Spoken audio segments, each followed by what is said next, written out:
Well, I want to thank you all for your presence here tonight. Of course, this is our Wednesday in the Word. Wednesday we use as time to be taught, to educate ourselves.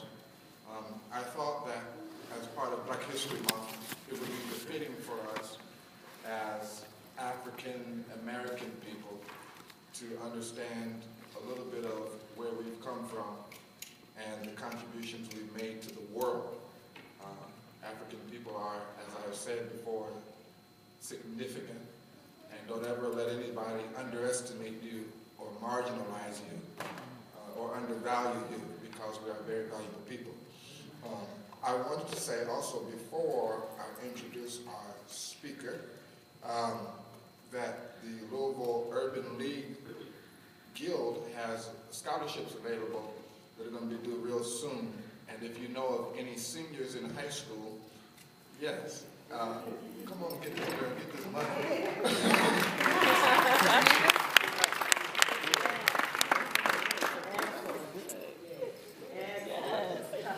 That's wonderful. They sent them to my office, and I wanted to make sure that we get them to our people. We did have a recipient from Great Hope last year, and so we want to continue that trend. So anyone else, please see me after. I am excited, elated, I am deliciously proud to be able to present my brother, and whom has become a friend. Not only is he a musician, but he's an intellectual also. We had a chance to sit down over a meal and break bread together just to understand each other's perspective.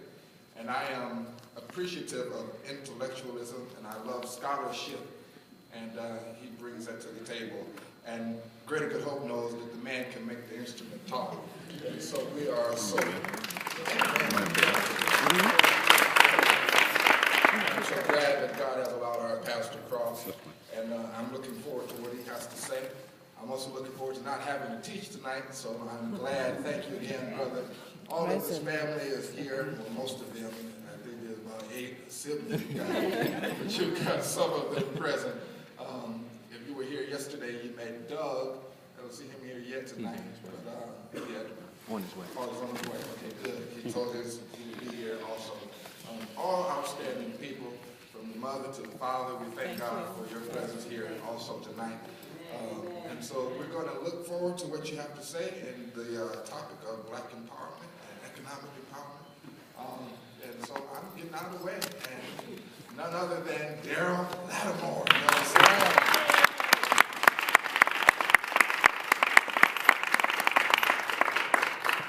Hello, everybody. Hello. Hello. First, we're going to start with my brother Moussa, Seck. I met him in Senegal in 2011. And in 2011, a few weeks later, I want to say, he called me. And he said, Dex, I'm in New York. I said, what are you doing in New York? And so he's been here ever since. He has a master's degree in history and in civilizations. He speaks 5 languages, and again, he's from Senegal. English is the 5th language for him, so I want you all to listen closely so you can understand what's going on. And with that, we want to present our brother Moussa Seck.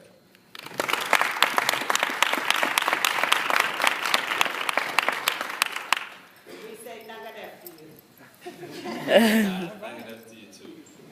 As he say, my name is Moussa Seck, and I'm from West Africa, a country called Senegal, which is the most western country in that continent.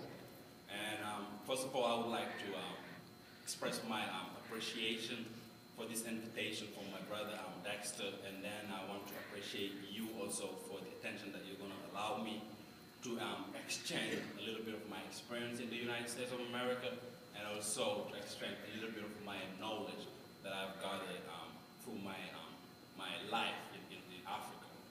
So it was very difficult for me to choose what I'm going to be talking about tonight with you, because there's a lot to talk about. There's a lot of important things that actually every one of us has to know, has to appreciate, and has to value, because it's almost important for our progress wherever we might be. We might be in the United States, we might be in Europe, or in Africa. So it's through that process that I picked two topics to talk about, and it's not be ratioed. I'm not going to be talking about those topics into like a very developed way. I'm just going to be introducing it to you, and then I'm going to be hoping that you're going to be living here with that idea of doing more research about it, and just going and asking questions, and then traveling, mostly traveling, in order to get the most important things that I'm going to be just asserting with you tonight. So I picked mostly to talk about the Mali Empire, because one thing about Africa is it's a continent that actually you cannot just understand it. Even African people, wherever they might be, you can't understand it because it's very diverse. It has a lot of constituents, racially diverse, culturally diverse, socially and politically diverse, and mostly also economic diversity is noticed there. So you cannot talk about Africa without talking about Mali. You cannot talk about African history without also talking about the Mali Empire, which is one of the greatest empires that has been created since then into that continent. And first of all, Mali right now is just a country, which is a border country from the country that I'm from. But what I'm going to be talking about the Mali Empire is the country that actually gathered at least 7 countries right now, modern countries. Those 7 countries is Senegal, Guinea-Bissau, Ghana might be included in it, Gambia might be included in it.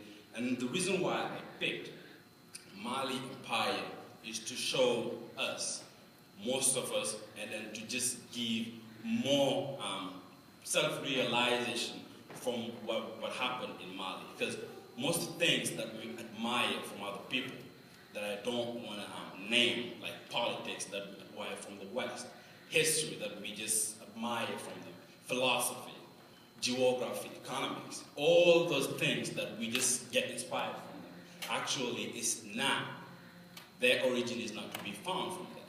Because no later than the 13th century, those Malian kings and Malian queens has found ways in which they're going to just structure the society in a way that actually what we know right now, democracy, that most people believe that America is a champion of it, has been just going on for like thousands of years before even we heard about this land has existed. They have been developing historical and philosophical theories that actually, just right now, we just heard, for instance, people like Socrates, people like Hegel, just talking about the theories, but actually it's just a renewed African theories. It's just renewed African practices, just renewed African philosophy.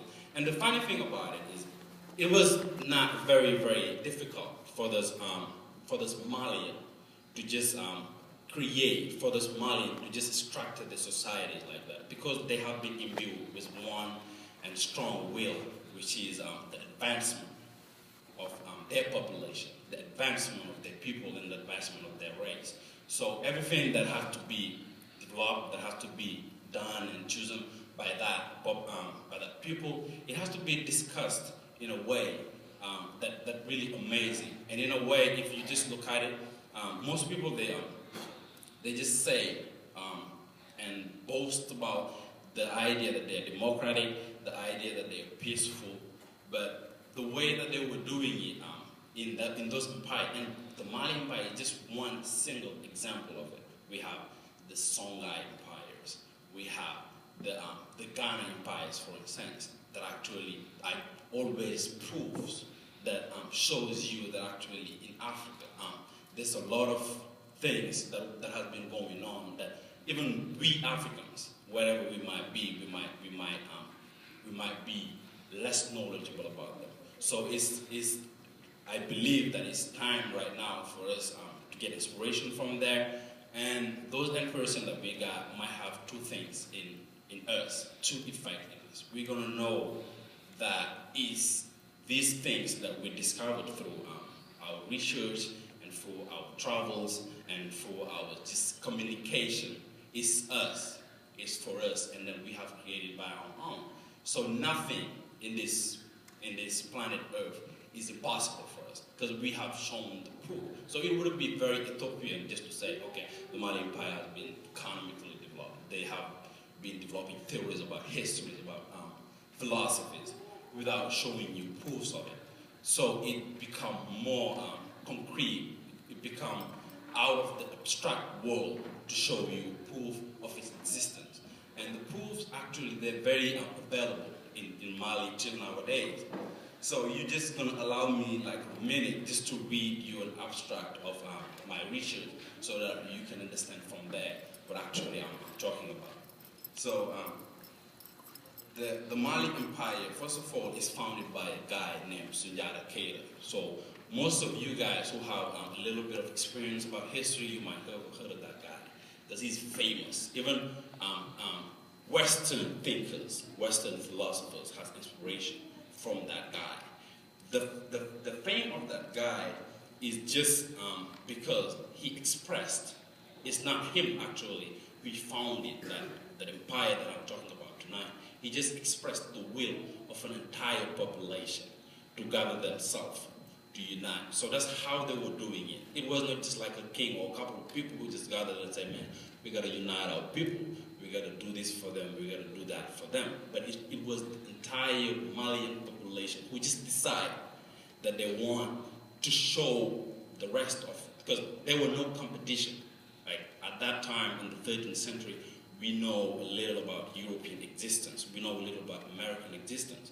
So it was not that they were in competition with the Western world. It was not about that. But it was about challenging. It was about whose country, whose empire, whose kingdom is just going to be a portrait of democracy, a portrait of development, of progress, so that other African empires can get inspiration from there and just from their own just develop it and just live in peace. They live in justice and harmony. So that guy, Sunjata Keita, just created from the will of the entire population, the Malian Empire, and the least knowledge we can get from this kingdom is mostly provided by Arabic thinkers, because you might know that Africa has been till nowadays the destination of everybody. Whoever wants knowledge, you just go directly to Africa. Whoever wants richness, who wants wealth, whoever wants just health, you just go directly to Africa. So that's what everybody has understood. Everybody who's not African, they have understood that. And their main and appreciated destination, which is Africa. So these two people, mostly three thinkers, they just migrated from the Asian part of the world to Africa. So most of the knowledge is that historians have gathered about the Malian Empire. If they are not Malian, who just been chosen by the society to keep the secret within it, we just name those Moorish people we know as Al-Bahri, Ibn Battuta, and then the Ibn Khaldun. And Ibn Khaldun, mostly the scholar, is a very distinguished scholar, because actually he's not, his father is from that area of the world, which is the western part of Africa. And he gathers a lot of African knowledge. He gathers a lot of African histories and African facts that people that, if I say Ibn Khaldun, you might know about it. But if I say Hegel, you're definitely going to know about it, because he has been mostly promoted, mostly be subject for the vast propaganda. But that Hegel guy is just a scholar, like a student of this Ibn Khaldun that I'm talking about. So then you can just have an idea of how big, of how important that guy was in terms of history, in terms of African knowledge. So most of these information that we have about the empire, they're just provided by those three thinkers, by those three philosophers. This African empire has often been presented as a philosophical proof, as a physical proof, of African ingenuity in political, administrative, social, and religious structuring. So I don't need to just copy the Western way of thinking, the Western way of conceiving democracy. I don't need that. What I need is